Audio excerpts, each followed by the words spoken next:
Mama Barbara and Michael, family and relatives, distinguished mourners. We learned from school those days under Dr. Griffin to go by what the director says.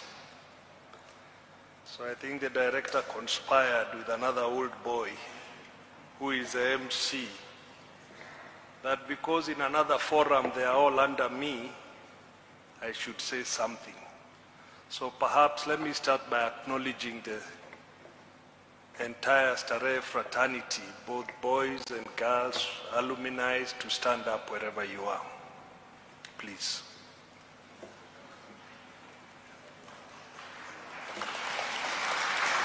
Thank you very much. Thank you. We all know that Professor Magoha had his family and relatives, but we also know that he had many brothers and sisters in the Starehe alumni. I had a personal relationship with him, but I want to say a few things about his relationship with Starehe. I thought one of it the director would have mentioned.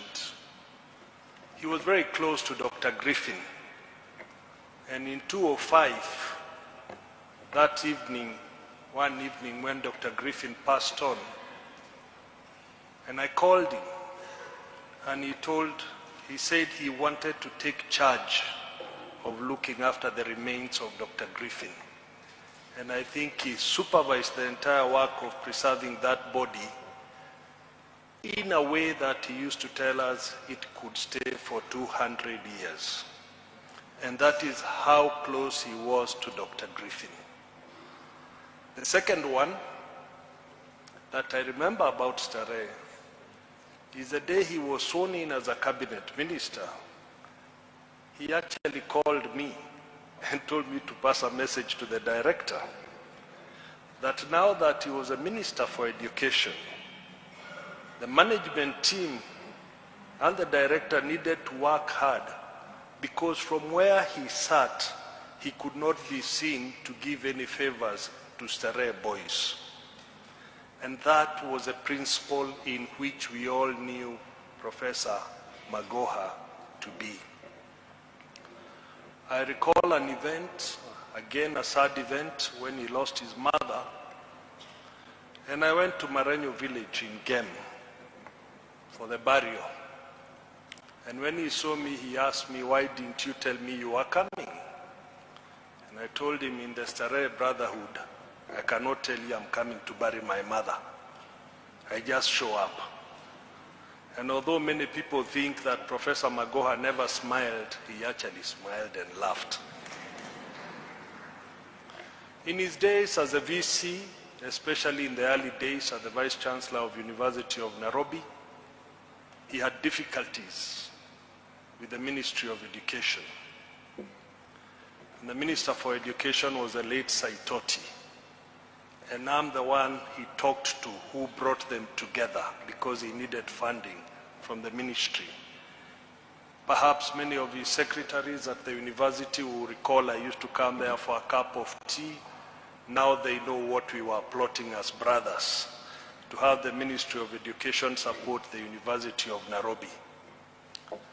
On the day that Professor passed on, and I've shared this with Barbara and Michael, I was having lunch with a friend of his. And this friend was very busy sending money to Professor Magoha. This was at 2:30 that afternoon. And he wanted to M-Pesa to help in burial arrangement of his younger brother. So he sent the money successfully, and immediately Professor called back to say thank you. So my friend left the lunch table and went out to pick the call and came back and said, "I just sent money to Professor. He was just acknowledging," because he felt he was rude at a lunch table leaving. So in the evening when the news started coming in and somebody called me, said, "Professor Magoha has passed on," I said, "No, it's not Professor George. It is his younger brother."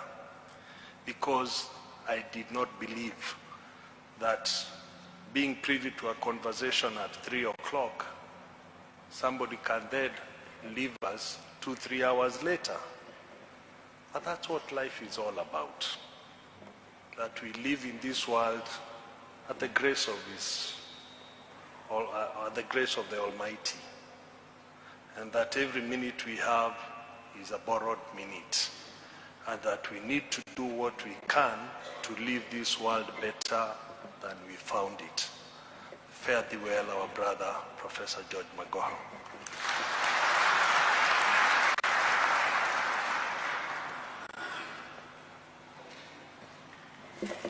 Thank you, Peter.